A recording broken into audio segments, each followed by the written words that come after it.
Nagbigay ng reaksyon si Monching Gutierrez sa usap-usapang nagli-live-in na ang anak niyang si Janine at ang aktor na si Jericho Rosales.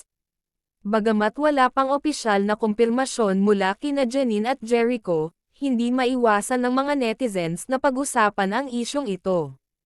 Ayon kay Monching, bilang isang ama, natural lang na magkaroon siya ng opinyon tungkol sa personal na buhay ng kanyang anak.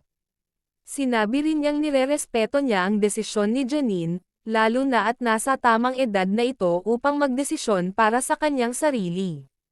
Dagdag pa niya, ang mahalaga ay masaya at maayos ang relasyon ng kanyang anak, anuman ang maging desisyon nito sa buhay pag-ibig. Inamin din ni Monching na hindi na siya nakikialam sa personal na buhay ni Janine, basta't hindi ito napapahamak. Maraming taga-suporta ng dalawa ang nagsasabing bagay sila at mukhang masaya sa kanilang relasyon. Samantala, nananatiling tahimik sina Janine at Jericho tungkol sa isyu at hindi pa nagbibigay ng pahayag. Sa kabila nito, patuloy pa rin ang pag-usbong ng kanilang karera sa industriya ng showbiz. Para kay Monching, bilang isang ama, ang tanging hangad niya ay ang kasiyahan at tagumpay ng kanyang anak.